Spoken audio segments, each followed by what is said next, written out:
Welcome our YouTube channel. आज हम discuss करने जा रहे हैं मैटरनल नर्सिंग का यूनिट नंबर सेकेंड। ये जो यूनिट नंबर सेकेंड है वो 3 सब टॉपिक्स के साथ डील किया जाता है, जिसमें फर्स्ट वन है review of anatomy and physiology of female reproductive organ, second one female pelvis normal and abnormal, third one foetal growth. So हम फर्स्ट वन टॉपिक के साथ कंटिन्यू करते हैं, जिसमें है review of anatomy and physiology of female reproductive organ. So ये female reproductive organs जो हैं वो क्या करते हैं, फर्टिलाइजेशन में, रिप्रोडक्शन में, साथ ही साथ डिलीवरी में ये काफ़ी ज़्यादा हेल्पफुल रहते हैं। इन ऑर्गन्स को अगर हम डिवाइड करें, क्लासीफाई करें, तो इन्हें 2 ब्रॉड क्लासिफिकेशन में हम कर सकते हैं, जिसमें फर्स्ट वन हो गया external organ, second one internal organ. External organ वो ऑर्गन्स जिन्हें हम एज ए क्लाइंट, हम किसी भी फीमेल क्लाइंट को अगर हम जस्ट उसके ड्रेस को एक्सपोज करते हैं तो हम वहाँ पर देख सकते हैं वो सभी एक्सटर्नल ऑर्गन हो गए। एक्सटर्नल ऑर्गन्स में जो इंक्लूड किए जा रहे हैं mons pubis, labia majora, labia minora, hymen, clitoris, urethra, vaginal opening and perineum. So ये जो पार्ट्स हैं, ऑर्गन्स हैं, ये सभी कंबाइंडली एक्सटर्नल ऑर्गन्स कहे जाते हैं। इन्हीं के बारे में हम, इन्हीं का एनाटॉमी एंड फिजियोलॉजी हम डिस्कस कर रहे हैं। सो फर्स्ट वन हम यहाँ पर देख सकते हैं। फर्स्ट वन जो एक्सटर्नल ऑर्गन में यहाँ पर मेंशन है वो है मॉन्स प्यूबिस। मॉन्स प्यूबिस एक सबकुटेनियस एडिपोस टिश्यूज का बना हुआ पार्ट होता है, जो कि डेंस हेयर के साथ ऑलमोस्टली प्यूबिक हेयर के साथ में कवरअप रहता है। ये जो पार्ट है ये इन्फेक्शन से प्रिवेंट करने का काम करता है। Second one लेबिया majora. Labia majora 2 large folds है जो कि स्किन फाइब्रस टिश्यूज के एंड फैट के कॉम्बिनेशन से फॉर्म होते हैं, और इन लेबिया मेजोरा में जो सेबेशियस ग्लैंड्स हैं वो काफ़ी ज़्यादा नंबर्स में प्रेजेंट होती है। इसी वजह से ये जो है ये काफ़ी ज़्यादा प्रोटेक्शन में हम वाइटल रोल प्ले करते हैं। Next one labia minora. Labia minora labia majora के इनर एस्पेक्ट्स पर थिन स्किन फोल्ड्स होते हैं, फैट फ्री है, हेयरलेस स्किन है, और इनमें नर्व एंडिंग्स प्रेजेंट होती हैं। नर्व एंडिंग्स प्रेजेंट होने की वजह से ये क्या है, ये यहाँ सेक्सुअल स्टिमुलेशन में रोल प्ले करते हैं। Next one clitoris. Clitoris 1.5 to 2 centimetre as homologous to penis in male body होता है, और ये अगेन सेंसेशन में हेल्प करता है। Next one vaginal orifice. Vaginal orifice small opening है जो कि एक्सटर्नल बॉडी पर प्रेजेंट है। यूरिथ्रल ओपनिंग के पोस्टीरियर एस्पेक्ट पर ये ऑरिफिस प्रेजेंट होता है। वेजाइनल ऑरिफिस इंटरकोर्स में इंपॉर्टेंट रोल प्ले करता है, रिप्रोडक्शन में हेल्प करता है, साथ ही साथ मेंस्ट्रुअल डिस्चार्ज को रिलीज करने में भी ये हेल्प करता है। Next one vestibule. Vestibule vulva and minora के बिटवीन एक ट्रायंगुलर पार्ट है जहाँ पर कि यूरिथ्रल मीएटस प्रेजेंट होता है, वेजाइनल ओपनिंग होती है, और साथ ही साथ वेस्टिबुलर ग्लैंड्स, बार्थोलिन ग्लैंड्स यहाँ पर प्रेजेंट रहते हैं। ये जो वेस्टिबुलर पार्ट है वो ऑलमोस्टली कुछ ट्रायंगुलर है, और साथ ही साथ ये यहाँ पर पार्चुरेशन में इंपॉर्टेंट रोल प्ले करता है। Next one hymen. Hymen again a thin layer of mucous membrane which incompletely close the vaginal orifice, but it allow the passage of menstrual flow. Hymen physiology wise again dirt and germs को out करने के लिए helpful या vital role play करता है। Next one Bartholin glands. Bartholin glands T size की smaller glands हैं, vaginal opening के लेटरल एस्पेक्ट पर राइट एंड लेफ्ट एरियाज में ये प्रेजेंट होती हैं। इनमें 2 डक्ट्स इनसे ओरिजिनेट होती हैं, साथ ही साथ ये हाइमन के लेटरल एस्पेक्ट्स पर प्रेजेंट है।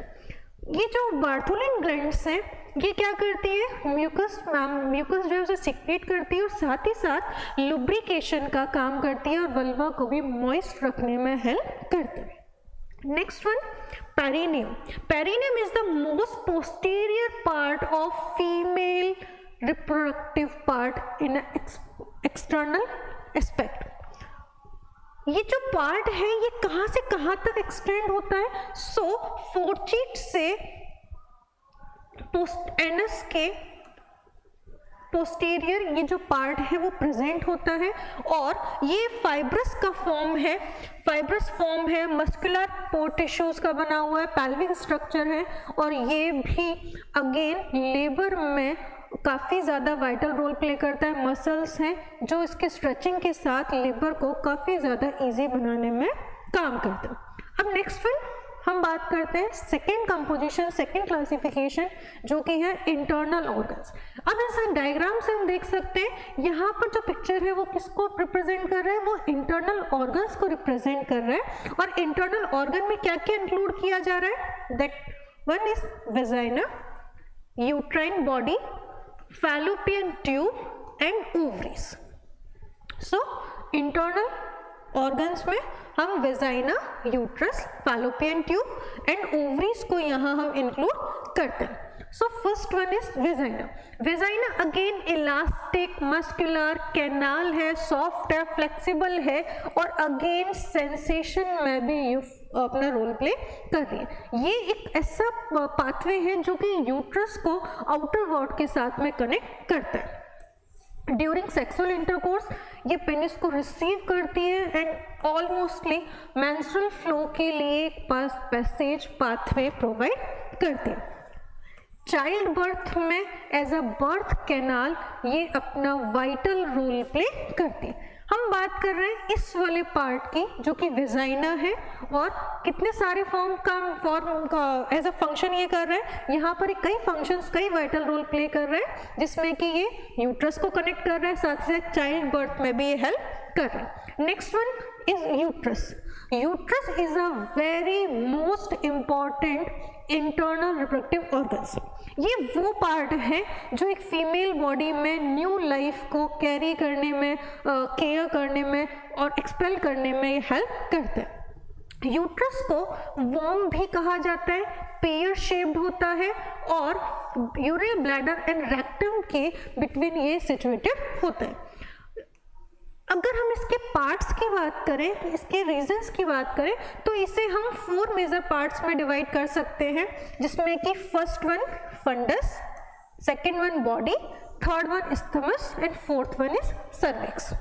अगर हम यहाँ इस डायग्राम में अगर हम बात करें तो this one is fundus, this one is uterus body, this one is isthmus and last one is a cervix. So यहाँ पर हम जिसकी बात कर रहे हैं वो है यूट्रस, और यूट्रस में कितने पार्ट्स हो गए? 4 parts, fundus, body, isthmus and cervix. ये जो यूट्रस है वो normally 6 to 8 centimetre length and, और थिकनेस की बात करें 2 to 3 सेंटीमीटर इसका थिकनेस होता है। Next one, layers of the uterus.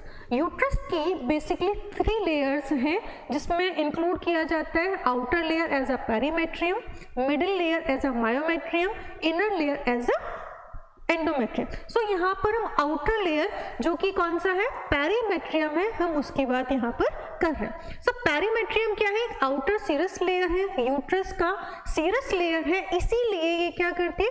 Fluid को रिलीज करती है, जो कि क्या करेगा? फ्रिक्शन को अवॉइड करने का काम करता है। Second one is myometrium. Myometrium is a very very important layer of uterus. ये जो लेयर है कई जगह लेबर में हम काफ़ी ज़्यादा वाइटल रोल प्ले करती है।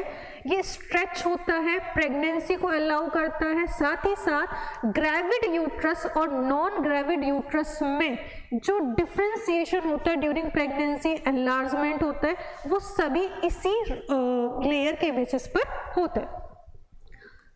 अब ये जो लेबर के बाद में अगर हम बात करें आफ्टर डिलीवरी, मायोमेट्रियम लेयर जो है वो क्या करती है? कॉन्ट्रैक्ट करती है, जिससे कि क्या होता है? प्लेसेंटा सेपरेट होता है, एक्सपेल होता है, और साथ ही साथ जहाँ से प्लेसेंटा एक्सपेल होता है, सेपरेट होता है, वहाँ से जो ब्लीडिंग पॉइंट्स हैं उन ब्लीडिंग पॉइंट्स को ये क्या करता है, या क्रिस क्रॉस फाइबर्स जो हैं वो वहाँ पर आके कॉन्ट्रैक्ट होते हैं और कॉन्ट्रैक्शन के साथ साथ यहाँ पर जो ब्लीडिंग है, ब्लड लॉस है, उसे मिनिमाइज किया जा सकता है। So that mean myometrium layer जो है प्रेगनेंसी में after delivery important role play करता है। Third one is a endometrium. Endometrium is a innermost layer of the uterus. It is also known as mucosal layer. During pregnancy, endometrium को decidua भी कहा जाता है. So, during pregnancy, it is also called as decidua. Functionally ये जो epithelial layer है endometrium का, और इसको हम कहाँ डिवाइड कर सकते हैं, दो में डिवाइड कर सकते हैं, बेसल लेयर और फंक्शनल लेयर। अब बेसल लेयर क्या है, फंक्शनल लेयर क्या है? बेसल लेयर वो है जहाँ से कि बेसिक लेयर कह सकते हैं, जहाँ से endometrium again and again regenerate होती है। जैसा कि हम कह सकते हैं कि एवरी मंथ मेंस्ट्रुअल साइकिल में जो एंडोमेट्रियम है वो शेड ऑफ होता है और वापस वहीं से फिर वो अगेन साइकिल के लिए रीजनरेट होना स्टार्ट हो जाता है। फंक्शनल लेयर वो लेयर है जहाँ से कि यहाँ पर फंक्शन होता है, जहाँ पर कि इसमें थिकनेस होती है, स्पॉन्जी लेयर हो जाती है और इम्प्लांटेशन के लिए एक फेवरेबल एनवायरनमेंट प्रोवाइड करती है। सो बेसिक और important layer, inner most layer endometrium, जिसको हमने 2 लेयर्स में डिवाइड कर दिया, basal layer and functional layer. अब नेक्स्ट में हम बात करें, यहाँ पर हम बात कर सकते हैं किसका, फैलोपियन ट्यूब पर।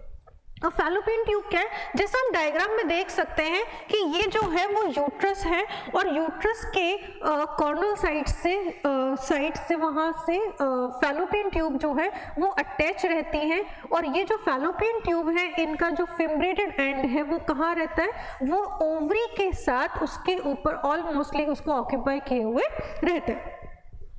फैलोपियन ट्यूब यूट्राइन ट्यूब से जो कि यूट्रस के साइड से लेटरल एस्पेक्ट से कनेक्ट होती हैं और यहाँ पर जो ओवरी से जो ओवम रिलीज किया जाता है वो इन्हीं फैलोपियन ट्यूब के फिम्ब्रेटेड एंड से कैच किया जाता है। और साथ ही साथ यहाँ पर जो ओवा यहाँ पर जो कैच किया गया है वो यहाँ जो कि फैलोपियन ट्यूब के सीलियाज हैं, फैलोपियन ट्यूब में सीलियाज है और इन्हीं सीलियाज से जो ओवा है, एग है, उसे क्या किया जाता है, उसे एम्पुलरी पार्ट की तरफ शिफ्ट किया जाता है। एम्पुलरी पार्ट वो पार्ट है जहां पर के ऑलमोस्ट द केसेस में फर्टिलाइजेशन कंडक्ट किया होता है, जो कि नेचुरल प्रोसेस है। अगर हम इसके पार्ट्स की बात करें तो इसके पार्ट्स में हम कह सकते हैं जो पार्ट यूट्रस के साथ कनेक्टेड है वो पार्ट हो गया इंटरस्टिशियल पार्ट हो गया, इंट्राम्यूरल पार्ट भी कह सकते हैं। उसके बाद ये जो पार्ट है अगेन इसे कहा जाता है isthmus. Most of the large part ये कहलाएगा ampulla and finger like projections area is also called as infundibulum. अगर इसके लेंथ की बात करें तो 8 to 14 सेंटीमीटर इसका लेंथ हो सकता है, एवरेज इसका 10 सेंटीमीटर लेंथ हो सकता है। हमने इसके पार्ट्स की बात की तो 4 पार्ट्स हो गए, अगेन रिपीट कर देते हैं। 4 पार्ट कौन कौन से हैं, जो यूट्रस के कैविटी के साथ कनेक्ट हो रहे हैं, intramural, interstitial, second one isthmus, third one ampullary part. Ampulla वो पार्ट है जहां पर most of the case fertilization होता है, और फोर्थ वन हो गया यहाँ पर इन्फंडिबुलम। नेक्स्ट में बात करें ओवरीज।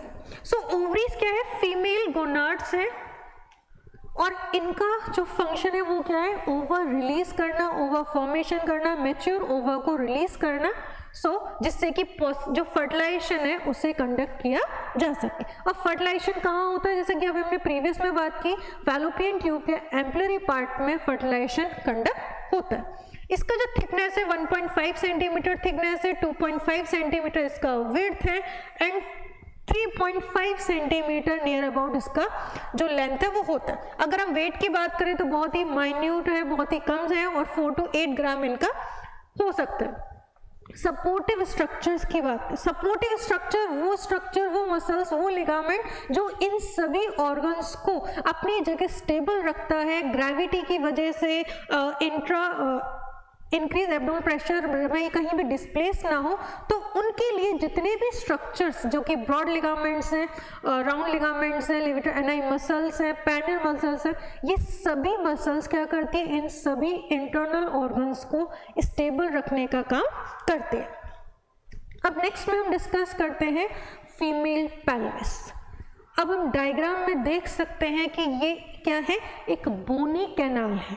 ये क्या है, एक बोनी कैनाल है, और ये वो बोनी स्ट्रक्चर है जो सभी रिप्रोडक्टिव ऑर्गन्स को होल्ड करता है, प्रोटेक्ट करता है, जो कि मेल एंड फीमेल बॉडी के लिए सिमिलरली कहीं ना कहीं एक प्रोटेक्शन का काम करता है। बट फीमेल बॉडी में अगर हम बात करें तो फीमेल बॉडी में ये लिवर के अंदर भी रोल प्ले करता है, इसके अंदर वाइडनिंग होती है, साथ ही साथ ग्रेविड यूट्रस को प्रोटेक्ट करता है। सो यहाँ हम इसमें फीमेल पेल्विस के बारे में डिस्कस करते हैं। सो फीमेल पेल्विस की अगर हम बात करें तो फीमेल पेल्विस क्या है, एक बेसिन, एक होल्डिंग लाइक स्ट्रक्चर है, और इस होल्डिंग लाइक स्ट्रक्चर में हम देख सकते हैं कि यहाँ एक स्केलेटनिंग दैट मीन बोनी स्ट्रक्चर है। किस किस से फॉर्म होता है, 2 innominate bone, 1 sacrum and 1 coccyx. Diagram से अगर हम समझे तो ये जो इस तरह का जो बोन यहाँ पर दिया हुआ है, जो ऑलमोस्टली कुछ ब्राउनिश कलर में है, वो है innominate bone. 2 innominate means right and left, 2 innominates bone हो गए। येलो जो पोर्शन है वो सैक्रम को रिप्रेजेंट कर रहा है, एंड स्लाइटली ब्लूइश कलर जो है वो कॉकेक्स को रिप्रेजेंट कर रहा है। अब आगे बात करते हैं इन्हीं 2 इनोमिनेट बोन्स की। सो इनोमिनेट बोन्स को अगेन इमेजिनरी सेक्शंस पर 3 में डिवाइड किया गया है। फर्स्ट वन है ilium, first one ilium. Ilium जो है ये हम अगर इस डार्क स्लाइटली पर्पलिश कलर की अगर हम बात करें, सो ये जो पर्पलिश कलर से जो हमने स्ट्रक्चर को रिप्रेजेंट किया है वो इलियम है। और ये जो इलियम है, इस इलियम का जो ऊपर वाला पोर्शन है इसे इलियक क्रिस्ट कहा जाता है, जो कि सेम अनदर वन में भी है, ये इलियक क्रेस्ट है। अब इसके अंदर जो है ये ऑलमोस्टली कुछ डाइवर्टेड है, और इसका जो इनर एस्पेक्ट है, ये जो इनर एस्पेक्ट है वो कहलाता है इलियक फोसा, जो कि कॉन्केव है, स्मूथ है, ये इलियक फोसा कहलाएगा। यहाँ पर ये जो है, ये यहाँ पर कुछ स्पाइंस है, प्रोमिनेंस प्रेजेंट है, इनको नेम कहें तो ये हो गया एंटीरियर सुपीरियर इलियक स्पाइन, क्योंकि सामने की तरफ है, ऊपर की तरफ है, उसके जस्ट नीचे anterior inferior iliac spine. Same this side anterior superior iliac spine, anterior inferior iliac spine. So इसके अंदर अगर हम बात करें तो कौन से इंपॉर्टेंट हाईलाइट पॉइंट्स हो गए, इलियक क्रेस्ट हो गया, दैट मीन यहाँ पर जो इसका जो फॉर्म है जो कि कुछ कैविटी जैसा है वो इलियक फोसा हो गया, जो कि ऑलमोस्टली स्मूथ है। देन एंटीरियर एस्पेक्ट पर 2 स्पाइंस, 2 प्रोमिनेंस प्रेजेंट है, उनको नेम किया गया anterior superior iliac spine, anterior inferior iliac spine. Next में अगर हम बात करें, सो नेक्स्ट में हम बात करते हैं इस्चियम का। अब इस्चियम कौन सा बोन है, यहाँ पर जो ये जो येलोइश कलर पोर्शन यहाँ पर जो दिख रहा है, जो कि प्यूबिस पेल्विस का लोअर वन पोर्शन है, ये लोअर वन पोर्शन कहलाता है इलियम और नॉट इस्चियम, इस्चियम कहलाते हैं। और इस इस्चियम में ये जो पोर्शन है जो कि ऑलमोस्टली थिक पोर्शन होता है, स्ट्रॉन्गर पोर्शन होता है, और ये वाइल सिटिंग हम फ्लोर को टच करता है, अपर बॉडी वेट को वियर करता है, सो ये कहलाता है इस्चियल ट्यूबरोसिटी। इस्चियल ट्यूबरोसिटी जो कि स्ट्रॉन्गर है, थिक वन पार्ट होता है। इसी इस्चियल ट्यूबरोसिटी के पोस्टीरियर एस्पेक्ट्स पर प्रोमिनेंस प्रेजेंट होता है, उस प्रोमिनेंस को कहा जाता है इस्चियल स्पाइन। ये जो इस्चियल स्पाइन है ये लेबर में head station, foetal head station के एस्टिमेशन में इंपॉर्टेंट रोल प्ले करता है। सो इस्चियल स्पाइन की अगर हम बात करें, सो इस्चियल स्पाइन के लेवल पर जो फीटल हेड का जो स्टेशन काउंट किया जाता है उसे हम कहते हैं जीरो स्टेशन, उसे जीरो स्टेशन कहा जाता है। So second one innominate bone का सेकेंड वन पार्ट हो गया इस्चियम। थर्ड वन की बात करें, सो थर्ड वन में यहाँ पर हो गया प्यूबिस। अब प्यूबिस की बात करें तो प्यूबिस कौन सा पोर्शन है, ये जो स्लाइटली ब्लूइश कलर का जो पोर्शन दिखाई दे रहा है वो है प्यूबिस। अब ये जो प्यूबिस है वो प्यूबिस कहाँ से, ये प्यूबिस बोन हो गया जो कि पिंकिश कलर में है, और प्यूबिस जो है वो पिंकिश कलर के साथ 2 पार्ट में है, और ये जो दोनों बोन्स हैं जो कि प्यूबिस है, इस वन इनोमिनेट बोन का, इस इनोमिनेट बोन का, ये दोनों मिलकर एक जॉइंट फॉर्मेशन करते हैं जिसको कहा जाता है सिम्फाइसिस प्यूबिस। सो अगेन अगर हम बात करें यहाँ पर कि इनोमिनेट बोन में कितने पोर्शन हो गए, सो इनोमिनेट बोन में ये वाला जो पोर्शन हो गया वो हो गया कौन सा, इलियम का, ये वाला जो पोर्शन हो गया वो हो गया इस्चियम का, और ये जो पोर्शन हो गया वो हो गया इलियम का। सेम इसी तरह का जो फॉर्मेशन है इमेजिनरी लाइन से वो सेम इस साइड के इनोमिनेट बोन में भी होता है। सो इनोमिनेट बोन को हम हिप बोन्स भी कहते हैं, इसके अंदर 3 इमेजिनरी सेक्शन हो गए, इलियम हो गया, इस्चियम हो गया, देन ये प्यूबिस हो गया। अब हम यहाँ तक बात कर चुके हैं। अब हम इसके सेकंड वन में जाएं कि सेकंड वन कंपोजिशन में क्या है, तो सेकंड वन कंपोजिशन में है सेक्रम। अब सेक्रम कौन सा पार्ट है, सेक्रम है ये येलोइश पोर्शन जो कि 5 फ्यूज वर्टिब्रा से फॉर्म होता है, स्पाइनल कॉर्ड का स्पाइनल वर्टिब्रा का लोअर पोर्शन है, और यहाँ पर 5 वर्टिब्रा का फ्यूजन होता है, और 5 वर्टिब्रा के फ्यूजन से कॉन्केव पोर्शन फॉर्म होता है जो कि हॉलो ऑफ सेक्रम कहलाता है। ये जो हॉलो ऑफ सेक्रम है इसमें जो फर्स्ट वन वर्टिब्रा है, इस फर्स्ट वन वर्टिब्रा को सेक्रल प्रोमेंट्री कहा जाता है। अब ये सेक्रल प्रोमेंट्री के साथ साथ इसका ये जो फ्लेयर्ड वन पोर्शन है, सेक्रल प्रोमेंट्री के लिटरल एस्पेक्ट पर जो फ्लेयर्ड पार्ट है उससे सेक्रल एला या विंग्स ऑफ द सेक्रम कहा जाता है। नेक्स्ट वन में जाए तो नेक्स्ट वन में जो लास्ट वन इसका कंपोजिशन पार्ट है वो है कॉकेक्स। कॉकेक्स कौन सा पार्ट है जो कि यहाँ पर ब्लूइश कलर में रिप्रेजेंट किया जा रहा है, वो है कॉकेक्स। अब ये जो कॉकेक्स है वो क्या है, अगेन वर्टिब्रल फ्यूजन से बना है, और ये इन्वर्टेड प्रोजेक्ट होता है, इसे हम ये कह सकते हैं कि अंदर की तरफ थोड़ा सा झुका हुआ रहता है, और इसी वजह से जब मदर लेबर में होती है तो फीटल हेड के एंगेजमेंट के साथ डाउनवर्ड डिसेंडिंग के साथ ये जो प्रोजेक्शन है वो स्लाइटली आउटर साइड में जॉइंट के साथ मूव करता है, और उसी वजह से मदर को काफ़ी ज़्यादा सीवियर बैक पेन फील होता है।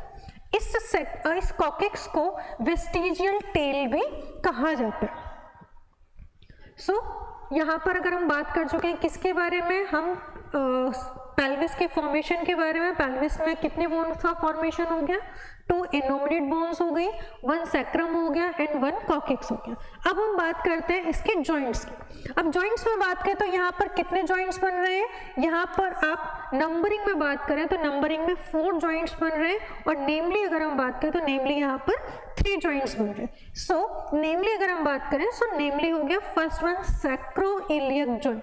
अब सैक्रोइलियक जॉइंट समझने से पहले हम इसका जो फ्यूजन है वो हम समझ लेते हैं। सेक्रो का मीन किसको रिप्रेजेंट कर रहा है, दैट मीन ये सेक्रम को रिप्रेजेंट कर रहा है।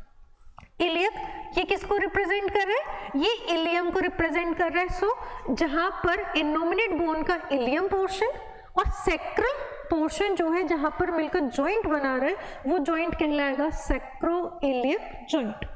कहां पर बनेगा, ये वाला पार्ट कौन सा है, ये है सेक्रल एला। सेक्रम का ही लेटरल पोर्शन जो कि फ्लेयर्ड है विंग्स फॉर्म में, इसे सेक्रल एला कहा जाता है, और ये जो है वो है इनोमिनेट बोन का इलियम वाला पोर्शन। सो यहाँ पर ये जॉइंट फॉर्मेशन हो गया, और ये जो जॉइंट फॉर्मेशन हो रहा है वो कहलाएगा सैक्रोइलियक जॉइंट। सेम इस साइड में भी है, ये इलियम वाला पोर्शन, ये सैक्रम का एला वाला पोर्शन, और यहाँ पर मिलकर ये जॉइंट का फॉर्मेशन हो गया, और ये जॉइंट क्या कहलाएगा, सैक्रोइलियक जॉइंट कहलाएगा। सेकंड वन की बात करें, प्यूबिक जॉइंट। प्यूबिक जॉइंट कहाँ पर बन रहा है, ये प्यूबिक जॉइंट। अब ये बन कहाँ पर रहा है, कहाँ पर बनेगा, यहाँ पर प्यूबिस है। अब प्यूबिस जो है वो दोनों ही इनोमिनेट बोन में प्रेजेंट है। यहाँ इनोमिनेट बोन का ये वाला पोर्शन प्यूबिस का है, और इस वाले में ये वाला पोर्शन जो है वो प्यूबिस का है। सो दोनों प्यूबिस मिलकर एक जॉइंट फॉर्मेशन कर रहे हैं और ये जो जॉइंट है वो कहलाएगा सिम्फाइसिस प्यूबिस, या फिर इसे प्यूबिक जॉइंट भी कहा जाता है। अब इसके बाद नेमली थर्ड की बात करें तो थर्ड जॉइंट कहां पर बन रहा है? थर्ड जॉइंट बन रहा है सैक्रोकॉक्सिजियल जॉइंट। सैक्रोकॉक्सिजियल जॉइंट कहां पर है? ये वाला पोर्शन जो है वो सैक्रम का है और यहां पर इन प्रीवियस स्लाइड से अगर हम बात कर ले, प्रीवियस स्लाइड में देखें तो यहाँ पर हम देख सकते हैं कि ये जो है येलोइश पोर्शन वो सैक्रम का है, ब्लूइश पोर्शन जो है वो कॉकिक्स का है। सो यहाँ पर ये जो जॉइंट बन रहा है सैक्रम और कॉकिक्स के बीच में वो कहलाएगा सैक्रोकॉक्सिजियल जॉइंट।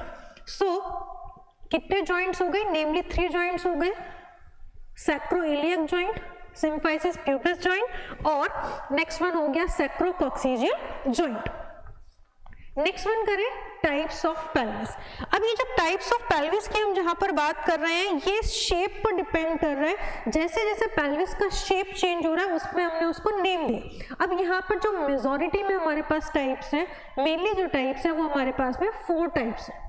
4 टाइप्स में first one gynecoid pelvis, second one platypelloid pelvis, third one android pelvis and fourth one anthropoid pelvis. ये वो 4 शेप्स हैं जो कि ऑलमोस्ट ऑफ पॉपुलेशन में डिफरेंट स्ट्रक्चर्स ऑफ कैंडिडेट के साथ में पाए जाते हैं। अब हम यहाँ पर ही हम देख सकते हैं जस्ट कंपैरिजन करें कि इनके शेप में डिफरेंशिएशन है, इनके शेप में डिफरेंशिएशन है। जैसे कि ये ऑलमोस्टली हमें कुछ काफी हद तक राउंडर दिख रहा है, ये इसका ट्रांसवर्स डायमीटर है वो इंक्रीज हो गया है। यहाँ पर हम देखें कि एंटीरियर और पोस्टीरियर में थोड़ा थोड़ा डिफरेंस हमें यहाँ पर देखने को मिल रहा है। ऑलमोस्टली हम कह सकते हैं कुछ हार्ट शेप जैसा बन रहा है। और यहाँ पर हम देखें तो यहाँ पर क्या है कि यहाँ पर जो इलियक फोसा वाला पोर्शन है वो ज्यादा डाइवर्ट हो रहा है।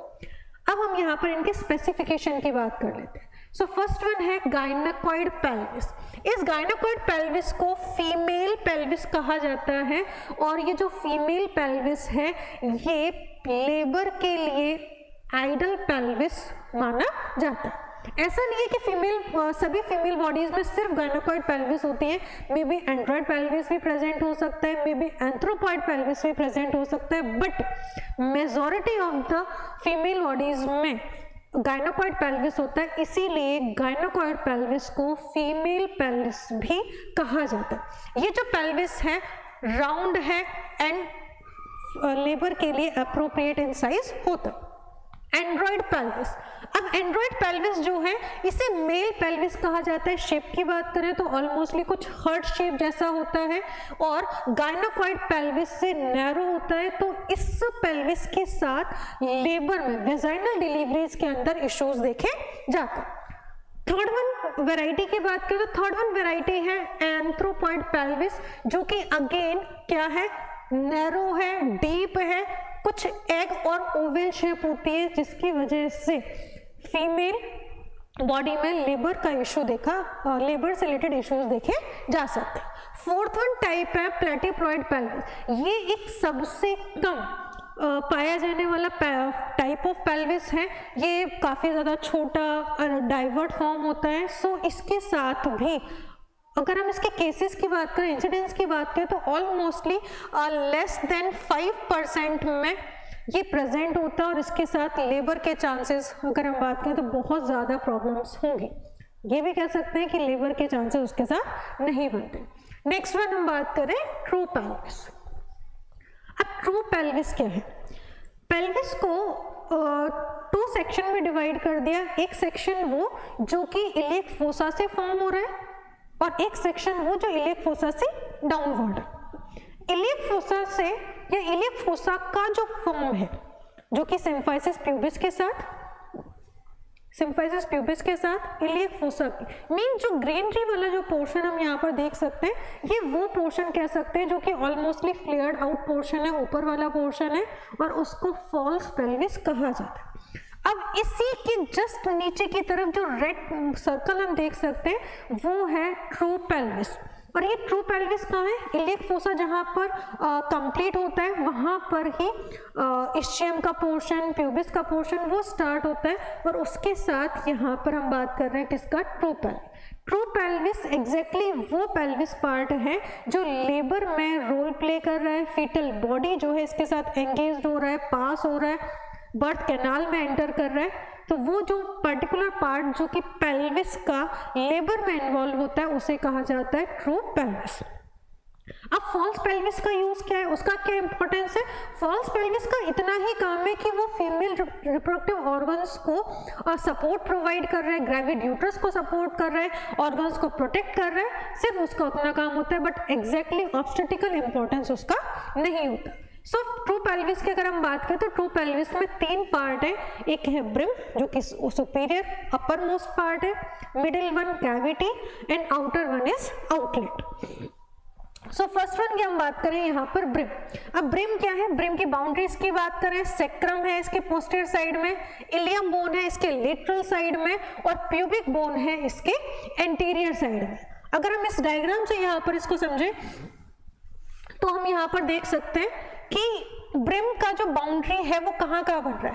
पोस्टीरियर साइड में सेक्रम हो गया, एंटीरियर साइड में प्यूबिस हो गया, और लेटरल साइड में यहाँ पर जो इलियक बोन्स हैं वो सिचुएटेड है। तो इस बाउंड्री के साथ जो फॉर्मेशन हो रहा है, जो राउंड फॉर्म फॉर्मेशन है, वो कहलाएगा यहाँ पर ब्रिम। अब ब्रिम के डायामीटर्स की बात करें तो इनमें 3 तरह की पॉसिबिलिटी है। कौन कौन सी? एक तो हो सकता है हमारे पास कौन सा? Anterior posterior diameter, anterior to posterior direction, anterior posterior diameter हो जाएगा। This one is a transverse diameter and right to left और left to right oblique diameter. So यहाँ हमारे पास में 3 पॉसिबिलिटीज हो गई, anterior to posterior, anterior posterior diameter, और lateral aspect transverse diameter, right to opposite side of left, वो हो गया आपका वहां पर ऑब्लिक डायामीटर। सो यहाँ पर हम बात करें तो एंटीरियर पोस्टीरियर डायामीटर की जो कितना है 11 सेंटीमीटर का डायामीटर होता है। अब ये जो एंटीरियर पोस्टीरियर डायामीटर है इसे अगेन 3 में डिवाइड किया जा सकता है। किस तरीके से? एक डायग्राम से हम रिप्रेजेंट करते हैं। अगर हम इसे इसे अगर हम सेक्टल प्रोमेंट्री मान लें और यहाँ इसे हम सिम्फाइसिस प्यूबिस अगर इसे अज्यूम कर ले तो उस कंडीशन में एंटीरियर पोस्टीरियर डायमीटर कैसे फॉर्म होगा?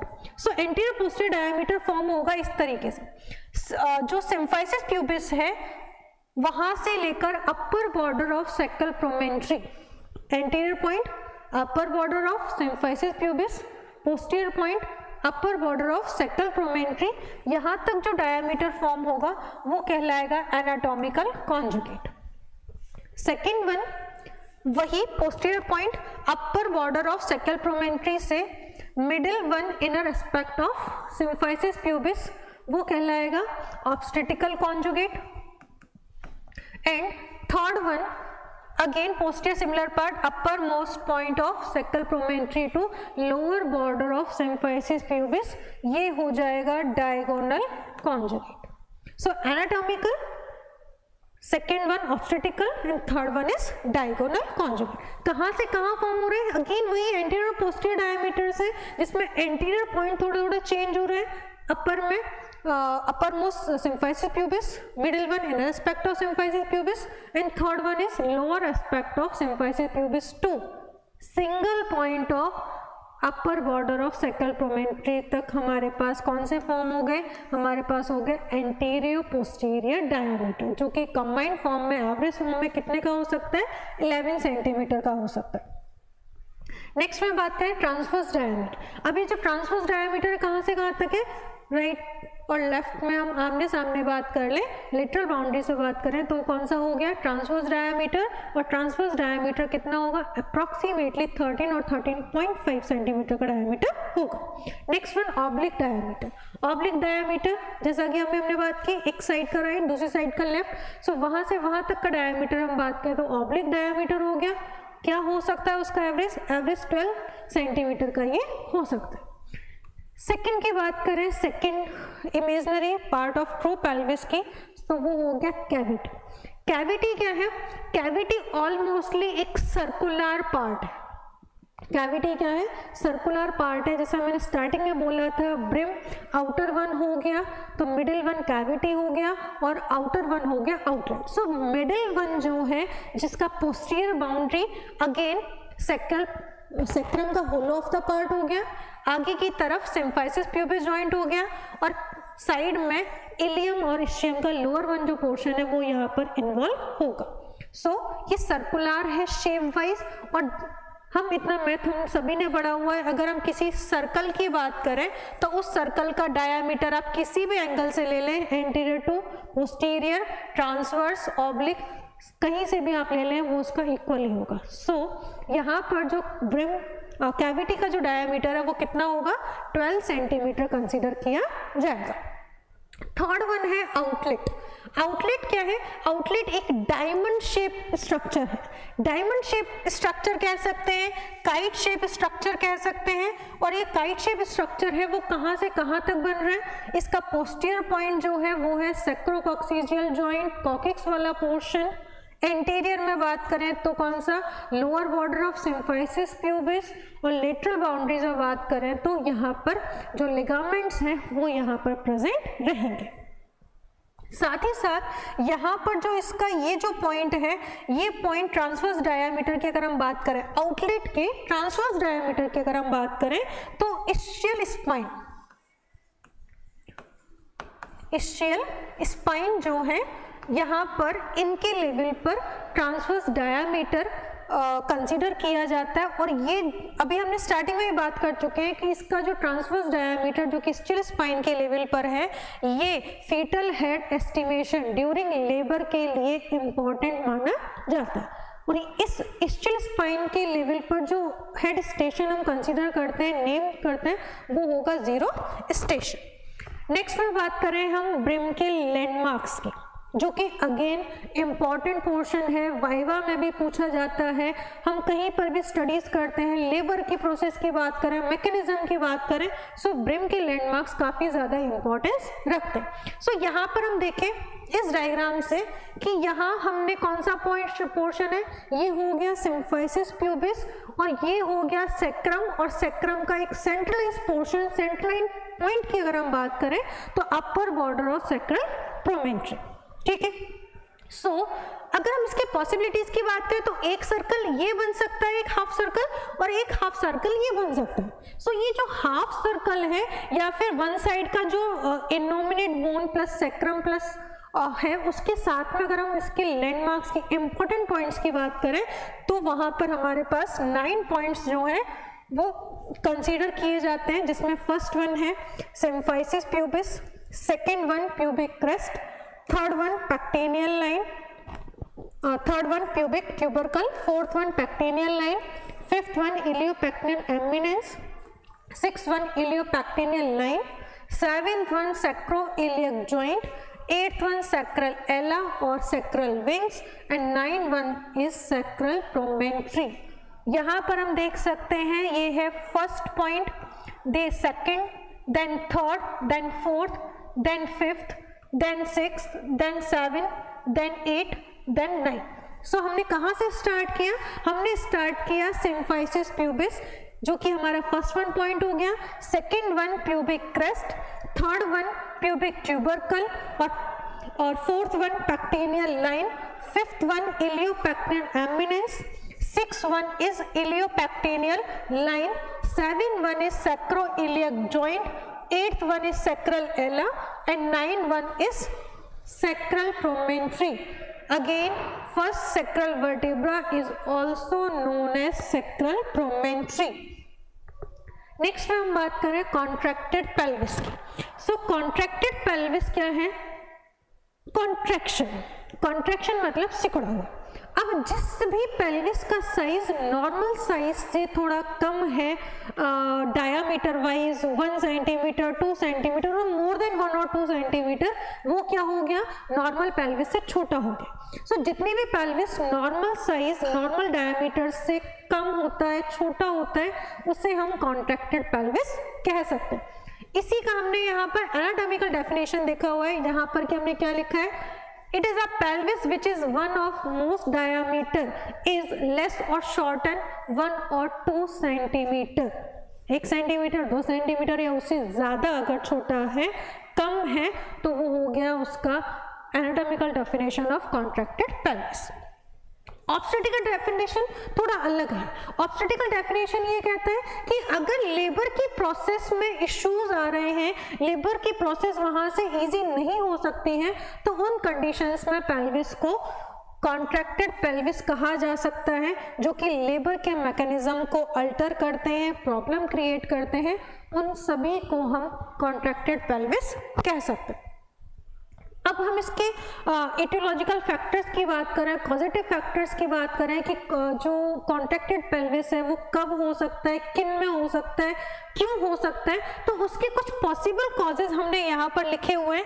फर्स्ट वन लिखा हुआ है यहाँ पर nutritional defect. Nutritional defect is also clear as nutritional deficiency. अगर क्लाइंट में, अगर एक इन्फेंट में, एक बच्चे के अंदर अगर न्यूट्रिशनल डेफिशिएंसी है तो उसका ग्रोथ एंड डेवलपमेंट क्या होगा, अफेक्टेड होगा, और उस अफेक्टेड ग्रोथ एंड डेवलपमेंट से जो पेल्विस है, बोनी स्ट्रक्चर है, उनका साइज नॉर्मल का नहीं होगा। सो रेकेटिक पेल्विस जिसमें कि vitamin deficiency, vitamin D plus calcium deficiency की वजह से जो पेल्विस है उसका साइज, उसका प्रॉपर डेवलपमेंट नहीं होता, तो वहाँ पर साइज में भी उसका शॉर्टन हो सकता है।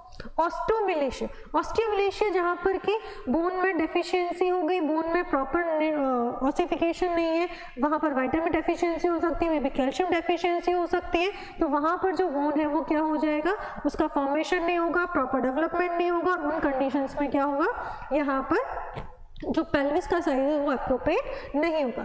सेकेंड में हम बात करें डिजीजेज और इंजरीज। अगर क्लाइंट को किसी तरह की कोई प्रॉब्लम है या चाइल्डहुड हिस्ट्री उसका इंजरी को इंडिकेट करता है, रिप्रेजेंट करता है, तो उनमें क्या क्या चांसेस हो सकते हैं। मे बी फ्रैक्चर है, तो फ्रैक्चर की वजह से उसका जो फॉर्मेशन है, अलाइनमेंट है, उसमें डिस्टर्बेंस हो सकता है, वो भी कॉन्ट्रैक्टेड पेल्विस लीड कर सकता है। मे बी ट्यूमर है, तो हो सकता है कि साइज जो है उसका वो ल्यूमन अप्रोप्रिएट ना रहे। पोलियोमाइलाइटिस है, तो अगेन फॉर्म जो है, बॉडी डेवलपमेंट वो अफेक्ट कर सकता है। थर्ड वन में है डेवलपमेंटल फैक्टर। डेवलपमेंटल डिफेक्ट क्या है कि जब बच्चे का जो ग्रोइंग एज होता है, डेवलपमेंटल एज होता है, वहाँ पर ही क्या हो गया, उसका बोन डेवलपमेंट नहीं हुआ। जिसके दो एग्जाम्पल हमारे पास में है, नेग्ले पेल्विस एंड रॉबर्ट पेल्विस। हम यहाँ इन पिक्चर्स में देख सकते हैं, नेग्ले पेल्विस वो पेल्विस है जिसमें कि इस साइड का हम देख सकते हैं कि बोन जो है वो थोड़ा सा टेढ़ा जैसा, हमें कुछ स्लेंटिंग टाइप का दिखाई दे रहा है। उसका रीजन क्या है कि यहाँ पर जो सैक्रल एला है, वन सैक्रल एला, उसका फॉर्मेशन नहीं हुआ, जिसकी वजह से एक साइड तो हमें अप्रोप्रिएट दिखाई दे रहा है, बट एक साइड से हमें ये क्या दिख रहा है, अंदर की तरफ झुका हुआ टेढ़ा स्लेंट हमें दिखाई दे रहा है। सेकेंड वन है रॉबर्ट पेल्विस। रॉबर्ट पेल्विस कौन सा है, जहां पर कि हम देख सकते हैं कि जो पूरा ही इसका एंटीरियर पोस्टीरियर डायमीटर वो क्या हो गया, इलॉन्गेटेड हो गया।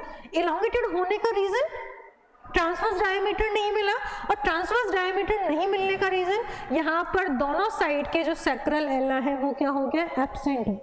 सो ये डेवलपमेंटल डिफेक्ट है कि वन सैक्रल एला एब्सेंट है, सो उस कंडीशन में नेग्ले पेल्विस हो सकता है। अगर दोनों साइड का ही सैक्रल एला एब्सेंट है, सो वो रॉबर्ट पेल्विस होगा। नेक्स्ट वन है हिस्ट्री। डायग्नोसिस के लिए हम कलेक्ट कर सकते हैं, इन्वेस्टिगेशन के लिए कलेक्ट कर सकते हैं, उसमें हमें कौन कौन सी हिस्ट्री को इम्पोर्टेंस देना है वो यहाँ पर मैटर करता है। तो यहाँ पर हमें देखना है फैमिली हिस्ट्री। अगर उस क्लाइंट की, उस फीमेल की all over family short structure है, कम हाइट वाली है, तो ऑब्वियसली उस फीमेल का भी हो सकता है। और बोन अगर नहीं है, हाइट नहीं बना, तो जिसका मतलब है उसका बोन फॉर्मेशन भी प्रॉपर नहीं है, तो साइज वाइज उसका जो पेल्विस है वो मे बी कॉन्ट्रैक्टेड होगा। Personal history. Personal history indicate as a nutritional deficiency, developmental defect, disease, injuries, anything. Medical और सर्जिकल हिस्ट्रीज, अगर क्लाइंट को कोई फ्रैक्चर हुआ है, उसकी वजह से उसको है ना प्लेट्स किया गया है, या बोन रिप्लेसमेंट किया गया, या बोन रिमूव किया गया है, तो उस कंडीशन में भी क्या होगा, मे बी कॉन्ट्रैक्टेड पेल्विस हो सकता है। ऑब्स्टेट्रिकल हिस्ट्री, ऑब्स्टेट्रिकल हिस्ट्री मतलब अगर मदर ने लास्ट टाइम प्रीवियस टाइम में प्रेगनेंसी का हिस्ट्री शो किया है, लेबर का हिस्ट्री है, और वो लेबर का हिस्ट्री किस तरीके का है, नॉर्मल लेबर का है, एबनॉर्मल लेबर का है, या फिर मोड ऑफ डिलीवरी जो है वो सिजेरियन सेक्शन है, तो मे भी हो सकता है कि सिजेरियन होने का रीज़न कॉन्ट्रैक्टेड पेल्विस रहा हो, तो हमें क्लाइंट के family history, personal history, medical surgical history and obstetrical history को हमें कंसर्न करते हुए हमें वो कलेक्ट करना है। अगर हमको सस्पेक्टेड केसेस की बात करें जिनका हमारे पास हिस्ट्री है या फिजिकली हम उन्हें देख सकते हैं, तो उनमें हमारे पास क्या क्या केसेस होंगे। स्मॉल स्ट्रक्चर, जैसा कि मैंने अभी बात की फैमिली हिस्ट्री में कि क्लाइंट का सभी का हाइट छोटा छोटा है, लेस देन 1 सेंटीमीटर है, तो वो क्या होगा, स्मॉल स्ट्रक्चर। और जिसमें कि क्लाइंट का अगर हाइट नहीं है, बोन डेवलपमेंट नहीं है, तो मे बी उसका पेल्विस जो है वो कॉन्ट्रैक्टेड हो सकता है। पेंडुलस एब्डोमेन, पेंडुलस एब्डोमेन अगर मदर प्रेगनेंसी में है और आप देख पा रहे हैं कि उसका एब्डोमेन एंटीरियरली ज़्यादा प्रोट्रूड आपको झुका हुआ दिखाई दे रहा है, तो रीज़न हो सकता है कि पेल्विस जो है वो उसका कॉन्ट्रैक्टेड है और उसकी वजह से जो फीटल बॉडी है वो पेल्विस में एंटर नहीं कर रहा है, जिसको हम एंगेजमेंट कहते हैं।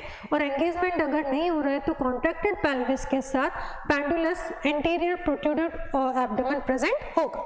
स्पाइनल कर्वेचर, अगर क्लाइंट का जो कर्वेचर है, स्पाइनल कर्वेचर अगर एबनॉर्मल है तो भी वो इंडिकेट करता है कि जो क्लाइंट है उसका पेल्विस कॉन्ट्रैक्टेड हो सकता है। Deformities of limb, deformities of limb में अगर क्लाइंट का हिप बोन डिसलोकेट हो गया है, फ्रैक्चर हो गया है, तो उन कंडीशंस में भी जो पेल्विस है मे बी वो क्या हो सकता है, वो एबनॉर्मल हो सकता है।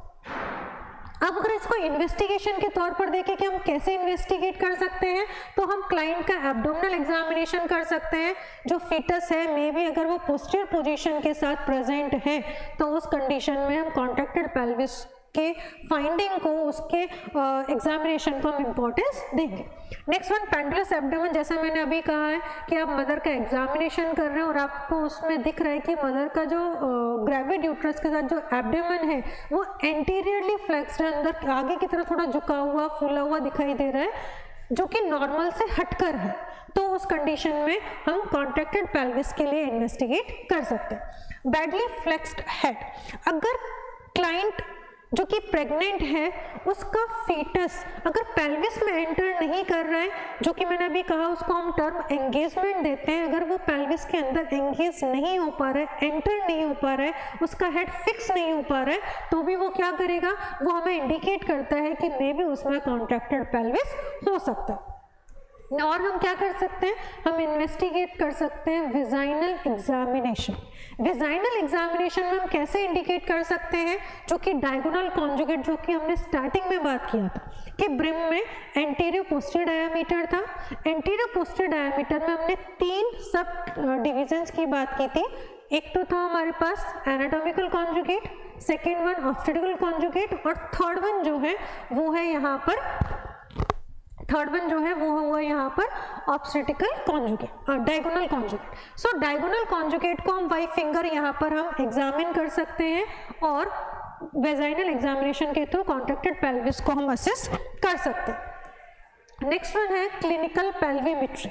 क्लिनिकल पेल्विमेट्री दैट मीन हम यहाँ पर क्लिनिकली हम एक्सरे कर सकते हैं, एमआरआई कर सकते हैं, जिससे कि हम क्लाइंट का जो पेल्विस है वो नॉर्मल है, एबनॉर्मल है, कॉन्ट्रैक्टेड है, उसको हम फाइंड आउट कर सकते हैं। नेक्स्ट वन में हम बात करें इसके मैनेजमेंट की, कि अगर पेल्विस कॉन्ट्रैक्टेड है, नॉर्मल पेल्विस नहीं है, नॉर्मल से साइज वाइज डायमीटर वाइज कम का पेल्विस है, तो हम उसको कैसे और क्या उसका मैनेजमेंट करेंगे। सो हम पहले इसकी डिग्रीज के बारे में बात कर लें, जो कि इसी के बेसिस पर मैनेजमेंट डिपेंड करता है कि इसके अंदर पॉसिबिलिटीज क्या है।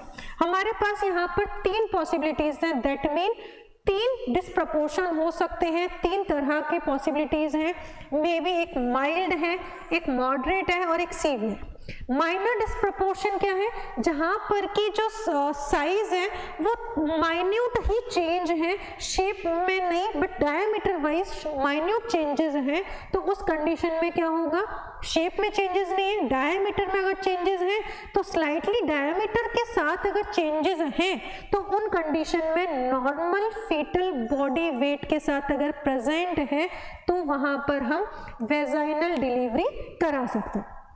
इसमें ये इंपॉर्टेंट है, अगर फीटस का साइज अगर ज़्यादा का है, बॉडी वेट अगर ज़्यादा है तो वहाँ पर हम नॉर्मल लेबर नहीं करा सकते, सो वहाँ पर हमें प्रॉब्लम होगा। बट अगर माइनर डिस्प्रपोर्शन है, स्लाइटली डायमीटर में चेंजेस हैं और नॉर्मल साइज फीटस है तो हम वेजाइनल डिलीवरी करा सकते हैं। नेक्स्ट वन है मॉडरेट डिस्प्रपोर्शन। मॉडरेट डिस्प्रपोर्शन, मॉडरेट डिग्री क्या है, जहाँ पर कि क्लाइंट का पेल्विस कॉन्ट्रैक्टेड है और उसके साथ साथ जो बॉडी वेट है फीटस का वो भी ज़्यादा ज़्यादा तो नहीं कहेंगे बट हाँ ऑलमोस्टली नॉर्मल के हायर लिमिट पर है, तो उन कंडीशंस में क्या होगा, उन सभी कंडीशंस में पॉसिबिलिटी जो है वो हमारा 50-50 हो जाता है।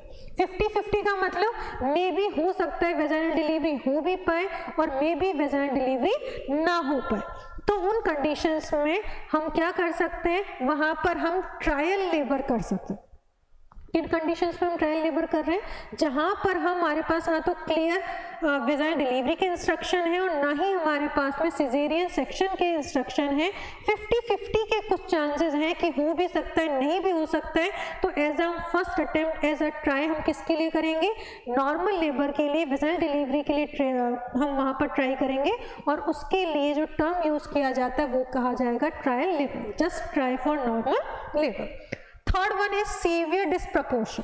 Severe degree, severe disproportion that mean जहाँ पर कि पेल्विस बहुत ज़्यादा छोटा है, डायमीटर वाइज कॉन्ट्रैक्टेड है, जिसमें कि हमारे पास कोई पॉसिबिलिटी नहीं है, क्लियर टर्म्स हैं, क्लियर इंडिकेशंस हैं, तो हमारे पास सिर्फ एक ही तरीका है, mode of delivery caesarean section, जहाँ पर हम क्या कर सकते हैं, सिर्फ और सिर्फ हमें सिजेरियन सेक्शन कराना है। सो माइनर डिग्री है, हमारे पास वेजाइनल डिलीवरी का ऑप्शन है, हम करा सकते हैं। अगर मॉडरेट डिस्प्रपोर्शन है, 50-50 चांसेस हैं, मे बी वेजाइनल डिलीवरी हो जाए, मे बी सिजेरियन हो, तो वहाँ पर जो हम प्रोसीजर फर्स्ट नॉर्मल लेबर के लिए ट्राई करते हैं वो हो गया ट्रायल लेबर। नेक्स्ट में अगर हम बात करें कौन सा, सीवियर डिग्री, सीवियर डिस्प्रपोर्शन, जिसमें कि क्या है, कॉन्ट्रैक्टेड पेल्विस, सीवियर डिग्री का डायमीटर काफ़ी ज़्यादा कम है साइज वाइज, तो वहाँ पर हम सिर्फ और सिर्फ सिजेरियन सेक्शन के लिए हम ट्राई करेंगे। मैनेजमेंट में जाए तो हम आगे हमने दो बात की, वेजाइनल डिलीवरी हम नॉर्मल हम करा सकते हैं, ठीक है।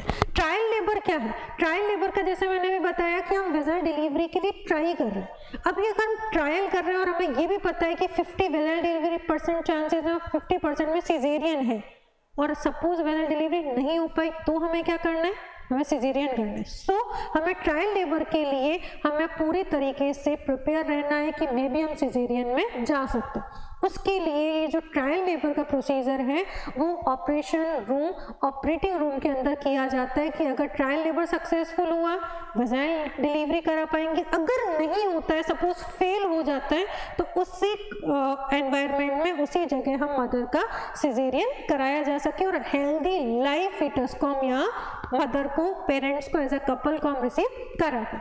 सो हम ट्रायल लेबर करा सकते हैं। सिजेरियन हम कब करा रहे हैं, सिजेरियन हम करा सकते हैं, सीवियर डिग्री है डिस्प्रपोर्शन, डेफिनेटली हमारे पास क्लियर इंस्ट्रक्शन है, हम वहां पर सिजेरियन करा सकते हैं। सो सीवियर पेल्विस, सीवियर डिग्री है, हम करा सकते हैं। एल्डरली प्राइमी ग्रेविडा, जहाँ पर कि मदर का एज मोर देन 35 ईयर्स है और mother first time delivery, first time pregnancy के साथ डिलीवरी टाइम में है और वहाँ पर हम कॉन्ट्रैक्टेड पेल्विस या फिर डिफॉल्टेड मोल्डिंग ऑफ फीटस की अगर हम बात करें तो वहाँ पर हम सिजेरियन में जाएंगे। Breach, breach means abnormal presentation. Abnormal presentation क्या है, एबनॉर्मल प्रेजेंटेशन की बात करें सो हम यहाँ पर इस पिक्चर में देख सकते हैं कि ये वाला जो पोर्शन है वो वेजाइना का या बर्थ कैनाल का फॉर्म है और यहाँ पर हम देख सकते हैं कि फीटल हेड कहाँ पर है, लोअर यूट्राइन सेगमेंट सर्विक्स की तरफ है। सो ये हमारा कहलाता है नॉर्मल प्रेजेंटेशन और namely cephalic presentation. Cephalic presentation.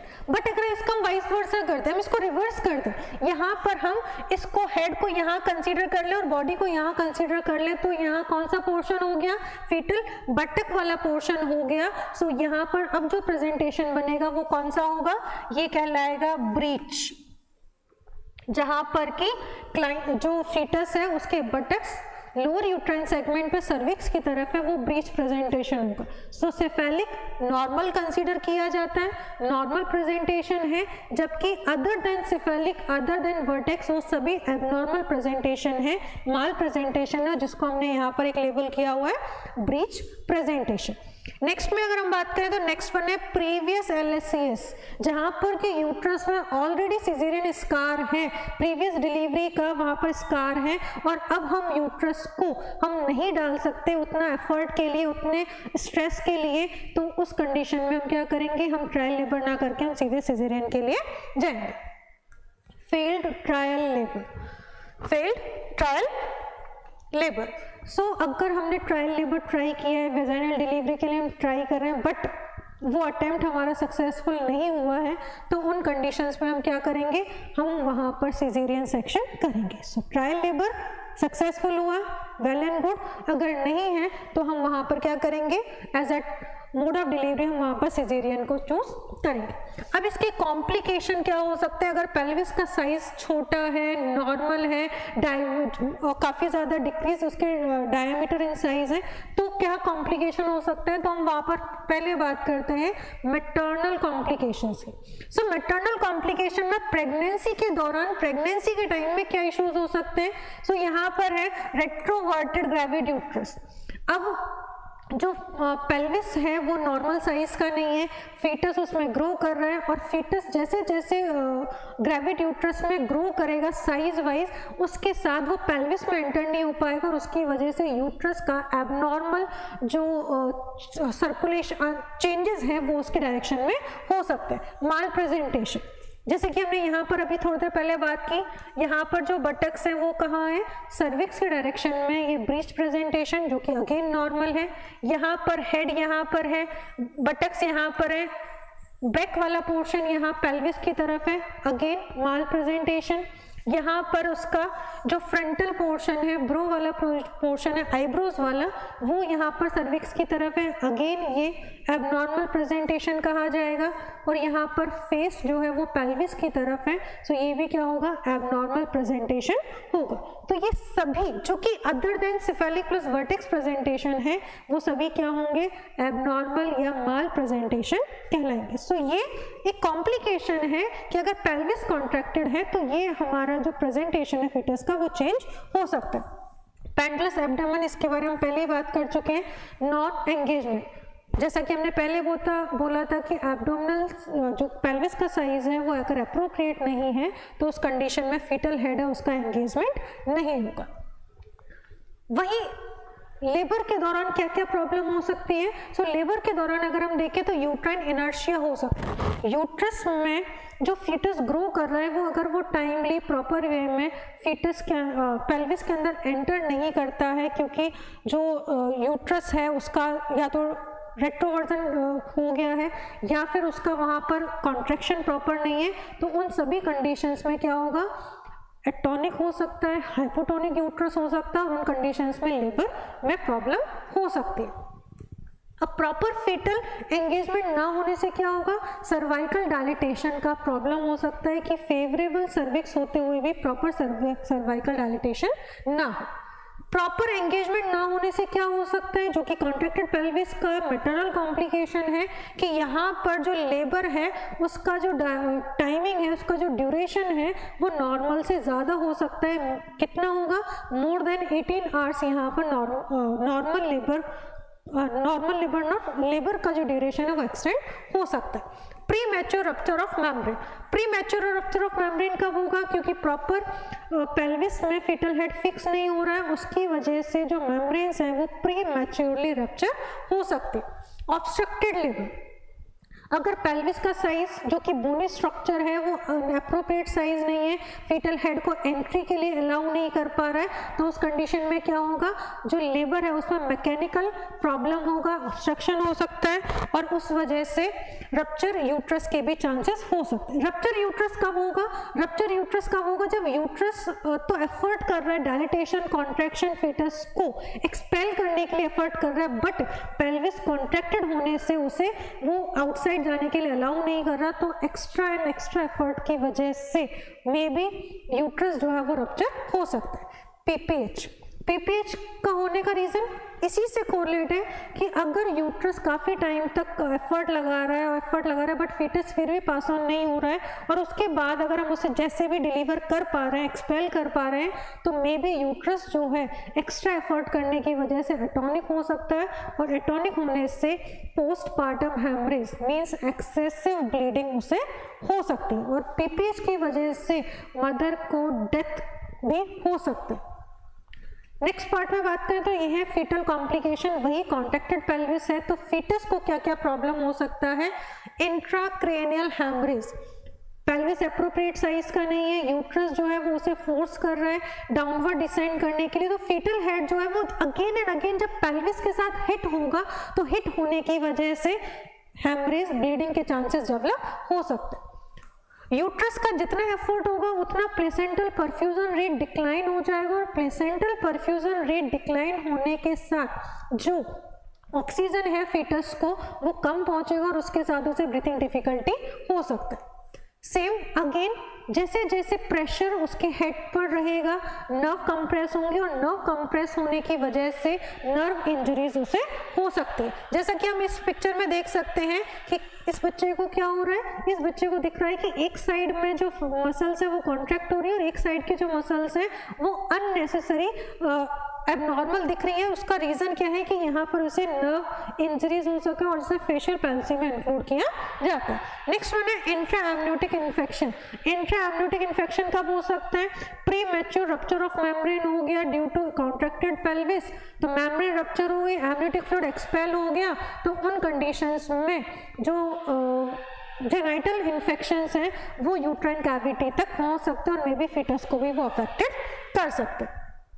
अब इसके लास्ट वन सेक्शन में अगर हम बात करें इसी टॉपिक के, सो वो है हमारा फीटल डेवलपमेंट। अब फीटल ग्रोथ एंड डेवलपमेंट की बात करें तो मदर जो है वो अपने यूट्रस में फर्टिलाइजेशन के बाद लास्ट डिलीवरी तक फीटस को ग्रो करती है, डेवलप करती है, नरिश करती है और साथ ही साथ एक्सपेल्शन के लिए फिजिकली मेंटली प्रिपेयर होती है। सो यहाँ इसी फीटल ग्रोथ की बात करें तो फीटल डेवलपमेंट की बात करें तो यहाँ इस टाइम पर फीटस जो है वो सबसे ज़्यादा ग्रो करता है। स्टार्टिंग कहाँ से होगा? स्टार्टिंग होगा जहाँ से कि ओवर रिलीज होता है, फैलोपियन ट्यूब के जो फिम्ब्रेटेड एंड है वो उससे कैच करते हैं, ciliary movements of fallopian tube उससे एम्पुला की तरफ पुश करते हैं और उसके साथ ड्यूरिंग सेक्सुअल इंटरकोर्स जो विजाइना में बिलियंस में स्पर्म्स डिपॉजिट किए जाते हैं वो यूट्राइन कैविटी में प्रोसीड करते हैं। यूट्राइन कैविटी से वो both side of fallopian tube में प्रोसीड करते हैं और उसके साथ जिस साइड में जिस फैलोपियन ट्यूब में ओवा प्रेजेंट है उस एम्पलरी पार्ट तक स्पर्म जो कि मोटाइल फंक्शन रखता है वो वहाँ तक प्रोसीड करेगा और उसके साथ ओवा और स्पर्म का फ्यूजन होगा जिसे हम फर्टिलाइजेशन कहते हैं। फर्टिलाइजेशन के बाद जो फर्स्ट वन डेवलपमेंट होगा वो डेवलपमेंट कहलाएगा जाइगोट। सो जाइगोट बनता है और जाइगोट बनने के साथ वो कुछ ही टाइम बाद में डेवलपमेंट करते हुए ग्रोथ करते हुए इम्प्लांटेशन के लिए तैयार हो जाता है। सो यहाँ फीटल ग्रोथ की अगर हम फेजेस की बात करें तो अप टू 60 वीक्स की बात करें तो यहाँ पर कोई बहुत ज़्यादा चेंजेस नहीं देखे जाते हैं, बहुत चेंजेस स्लोअर होते हैं। वेट की अगर हम बात करें तो 10 ग्राम पर वीक के अराउंड इसका जो डेवलपमेंट है वो यहाँ पर नोट किया जाता है। 16 to 28 वीक की बात करें तो यहाँ पर जो ग्रोथ है वो थोड़ा सा एक्सीलरेट हो जाता है और growth wise approximately 80 to 90 gram per week के अराउंड यहाँ पर जो ग्रोथ है वो नोटिस किया जाता है। 28 to 37 वीक के नियर अबाउट बात करें सो यहाँ पर अगेन इस पूरे फेज का मैक्सिमल ग्रोथ जो है वो यही नोटिस किया जाता है 200 ग्राम पर वीक, यहाँ पर हम नोटिस कर सकते हैं। 37 to 42 वीक्स जहाँ पर कि ऑलमोस्टली एक्सपल्शन टाइम है, डिलीवरी का टाइम है, सो यहाँ पर ऑलमोस्टली एवरेज के अराउंड यहाँ पर हम कह सकते हैं उतना ही डेवलपमेंट, उतना ही वेट गेन यहाँ पर होता है। अब हम जो ग्रोथ्स की बात कर रहे हैं, जो हम आगे स्लाइड्स में पढ़ने वाले हैं, उसके लिए हम यहाँ पर देख लें कि प्रेगनेंसी को 3 ट्राइमेस्टर में डिवाइड किया गया है। प्रेगनेंसी को 3 ट्राइमेस्टर में डिवाइड किया गया है, first trimester, second trimester and third trimester. अब ट्राइमेस्टर क्या है? 3 महीने, 3 मंथ्स को एक ग्रुप में डाल दिया, उसको हमने टर्म दिया ट्राइमेस्टर। तो पहले 3 महीने फर्स्ट ट्राइमेस्टर, बीच के 3 महीने सेकेंड ट्राइमेस्टर और लास्ट के 3 महीने थर्ड ट्राइमेस्टर। सो हम ट्राइमेस्टर वाइज फीटल ग्रोथ को हम यहाँ पर देखें। सो यहाँ पर जो फर्स्ट ट्राइमेस्टर है वो कितना है? 0 to 12 वीक। 0 मीन्स फर्टिलाइजेशन से 3 वीक के लास्ट 12 वीक तक, 3 मंथ्स के लास्ट तक 12 वीक तक हम यहाँ पर देखें, जो कि फर्स्ट ट्राइमेस्टर है। यहाँ पर फर्टिलाइजेशन से लेकर एम्ब्रियो ग्रोथ हो रहा है, जिसमें कि इम्प्लांटेशन हो रहा है, कोरियोनिक विलाइज का फॉर्मेशन यहाँ पर होने लग जाता है। यहाँ पर 2 layer of cells, trophoblast and blastocyst का फॉर्मेशन हो जाता है, और साथ ही साथ एमनियोटिक कैविटी जो है वो इस टाइम में हमें दिखाई देने लग जाती है। 3 to 6 वीक में क्या क्या चेंजेस हो रहे हैं? एम्ब्रियोनिक चेंजेस, एम्ब्रियोनिक डेवलपमेंट की बात करें, arms and leg birds visible होने लग जाते हैं, फिंगर दिखाई देने लग जाएंगे। फिंगर जो बर्ड्स है जहां से कि उनका डेवलपमेंट होने वाला है वो दिखाई देने लग जाता है। आईज, ईयर, नोज जो इनके नोड बर्ड्स हैं वो हमें यहाँ पर दिखाई देने लग जाते हैं। डेवलपिंग स्ट्रक्चर के जो बर्ड्स हैं वो यहाँ पर बनने लग जाते हैं। न्यूरल ट्यूब जो है, जो कि आगे चलकर फॉर्मेशन करने वाला है, वो न्यूरल ट्यूब बनने लग जाएगा, और साथ ही साथ जिसका जो ग्रोथ है वो अप्रॉक्सीमेटली लेंथ वाइज 1.3 सेंटीमीटर के अराउंड यहाँ पर हो जाता है। 7 to 12 वीक्स के अबाउट हम ग्रोथ की यहाँ पर बात करें, तो यहाँ हम देख सकते हैं हार्ट के जो चैम्बर्स हैं वो फॉर्म हो जाते हैं। साथ ही साथ एम्ब्रियोनिक पीरियड जो है वो 8 वीक के साथ एंड हो जाता है, और फेटल डेवलपमेंट वाला जो एज है वो यहाँ पर स्टार्ट हो जाता है। साथ ही साथ 10th वीक के around crown to rump length जो है वो अप्रॉक्सीमेटली सिर से लेकर पैर तक की हम ये कह सकते हैं, जो कि फ्लेक्स फीटस है, तो यहाँ से लेकर रम तक की जो लेंथ है वो 6 to 3 सेंटीमीटर नोट डाउन किया कर सकते हैं। वेट की बात करें तो वेट कितना अचीव कर लेता है? अप्रॉक्सीमेटली 14 और 15 ग्राम यहाँ पर वेट हो जाता है। बोन्स ऑसिफाई होना शुरू हो जाते हैं, और साथ ही साथ किडनी जो है वो यूरिन का फॉर्मेशन स्टार्ट कर देते हैं। किडनी के फॉर्मेशन की बात करें कि किडनी यूरिन फॉर्म जो करती है वो अप्रॉक्सीमेटली 10 वीक के अराउंड जो किडनी है वो यूरिन सिक्रेशन स्टार्ट कर देती है। अब हम बात करते हैं सेकेंड ट्राइमेस्टर की। सो सेकेंड ट्राइमेस्टर में हम बात करें, सो 13 to 28 वीक का जो टाइम है वो है सेकेंड ट्राइमेस्टर। वीक्स में बात करें तो 13 to 14 वीक्स पर क्या क्या चेंजेस हो रहे हैं?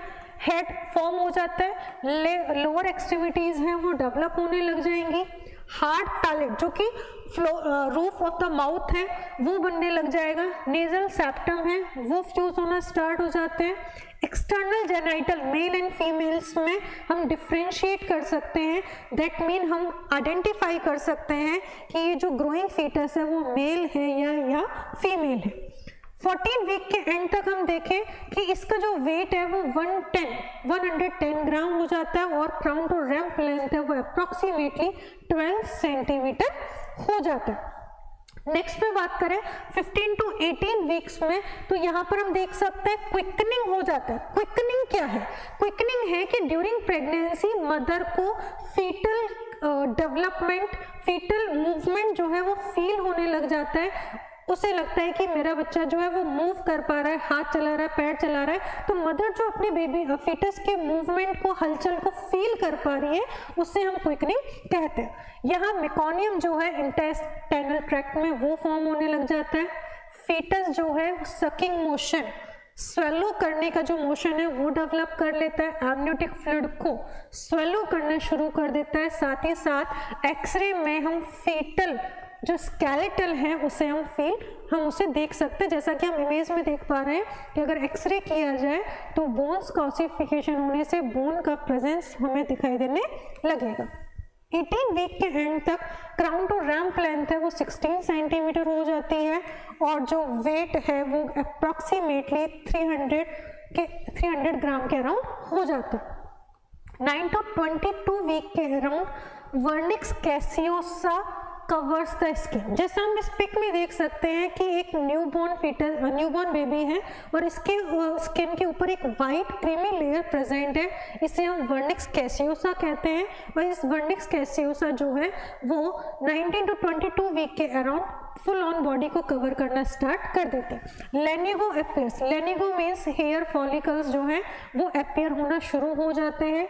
स्किन जो है वो रिंकल्ड और रेड हो जाती है, साथ ही साथ ब्राउन फैट जो है उसका फॉर्मेशन स्टार्ट हो जाता है। हम ब्राउन फैट फॉर्मेशन से हम ये समझ सकते हैं कि फीटस जो है वो थर्मो रेगुलेशन के लिए अपनी बॉडी को अडेप्ट करना स्टार्ट कर देते हैं। निपल्स जो है वो नोट्स फॉर्म में अपीयर होना स्टार्ट हो जाते हैं और साथ ही साथ यहाँ पर जो क्राउन टू रैम्प लेंथ है वो 21 सेंटीमीटर के अराउंड और वेट जो है वो 600 ग्राम के अराउंड हो जाता है।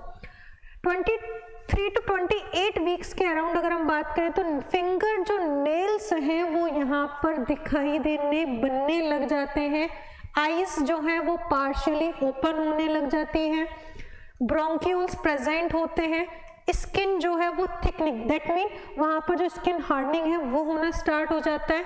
क्राउन टू रैम्प लेंथ है वो 25 सेंटीमीटर और जो बॉडी वेट है वो अप्रॉक्सीमेटली 1 kg के अराउंड हो जाता है। थर्ड ट्राइमेस्टर 29 to 40 वीक, जहाँ पर कि मैक्सिमल ग्रोथ होने के बाद अब उसका मैचुरेशन फेज है और इसको हम थर्ड ट्राइमेस्टर कहते हैं, जिसमें कि 29 to 34 वीक में आईज जो है वो ओपन होने लग जाती हैं। डेंस हेयर जो है वो हेड पर प्रेजेंट होने के बाद धीरे धीरे डिसअपीयर होना, शेड ऑफ होना स्टार्ट कर देते हैं। स्किन जो है उसमें फैट डिपोजिशन होने से रिंकल्स जो है वो कम होना स्टार्ट कर देते हैं। टो नेल्स, पैरों की जो उंगलियां उन पे नेल्स बनने लग जाते हैं। टेस्टिस जो है वो इन्ग्वाइनल कैनाल्स में डिसेंड होने के लिए प्रिपेयर हो जाती हैं। साथ ही साथ एल्वियुलर एपिथेलियम में सर्फेक्टेंट जो है वो बनना स्टार्ट हो जाता है और सर्फेक्टेंट बनने का मीन है कि अगर इस टाइम पर अगर फीटस डिलीवर होता है तो उसके जो लंग्स हैं वो रेस्पिरेटरी फंक्शंस को अडेप्ट कर सकते हैं। फिंगर नेल्स जो हैं वो ग्रो करने लग जाते हैं, साथ ही साथ फिंगर टिप्स तक बढ़ने लग जाएंगे। स्किन जो है वो पिंक हो जाएगी, स्मूथ हो जाएगी इस वीक तक। टेस्टिस जो है वो स्क्रोटल सेक में डिसेंड हो जाएंगे और क्राउन टू रैम्प लेंथ है 32 सेंटीमीटर और जो बॉडी वेट है अप्रॉक्सीमेटली 2.5 ग्राम के अराउंड हो जाती है। अब हम बात करें नेक्स्ट वीक में, नेक्स्ट फॉर्म में, तो 35 to 38 वीक में जो लेनिगो है, हेयर फॉलिकल्स हैं वो ऑलमोस्टली बॉडी के डिसअपीयर हो जाते हैं, शेड ऑफ हो जाते हैं। टो नेल्स हैं, फिंगर नेल्स हैं वो ग्रो करना स्टार्ट कर देते हैं। टेस्टिस स्क्रोटम में डिसेंड हो जाती है। लेबिया जो है फीमेल में वो टोटली कवर हो जाता है, फॉर्म हो जाता है। वर्निक्स कैसियोसा जो कि थर्मो रेगुलेशन में हेल्प करता है वो ऑलमोस्टली बैक के पोर्शन पर, थाइस पर, शोल्डर रीजन पर प्रेजेंट होता है। ब्रेस्ट नोट्स जो है वो प्रॉपरली फॉर्म होना स्टार्ट कर देते हैं और क्राउन टू रैम्प लेंथ है वो अप्रॉक्सीमेटली 37 सेंटीमीटर के अराउंड और बॉडी वेट जो है वो 2.5 to 3.5 kg के अराउंड हो जाता है। ये वो टाइम है, ये वो डेवलपमेंट है जब हम कहते हैं कि 38 वीक टू 40 वीक में जब फीटस डिलीवर होकर हमारे पास में आता है तो उसकी आईज भी ओपन होती है, उसके नेल्स भी बड़े हुए होते हैं, हेयर जो है उसके हेड पर बहुत ज़्यादा होते हैं अदर देन बॉडी एरियाज। साथ ही साथ एक वाइट क्रीमी लेयर है उसकी बॉडी पर प्रेजेंट होती है। सो यहाँ हम एक मैच्योर फीटस के डेवलपमेंट के बारे में बात कर रहे हैं। यहाँ अब हम बात करते हैं इसके ऑल ओवर पॉइंट्स की कि हमने इस स्लाइड्स में, हमने इन वीडियोस में हमने क्या किया। हमने यहाँ पर फीमेल रिप्रोडक्टिव ऑर्गन्स का एनाटॉमी एंड फिजियोलॉजी को हमने रिव्यू किया, साथ ही साथ जो फीमेल पेल्विस है उसके बोन्स, उसके जॉइंट्स, उसके ligaments, normal pelvis, contracted pelvis के बारे में डिस्कस किया, और उसके थर्ड सेगमेंट में हमने फीटल ग्रोथ एंड डेवलपमेंट के बारे में हमने बात की। आई होप आपको ये वीडियो यूजफुल लगेगा। अगर आपको ये वीडियो यूजफुल लगे, आपको पसंद आए, तो इस चैनल को लाइक करें, शेयर करें, सब्सक्राइब करें, एंड थैंक यू।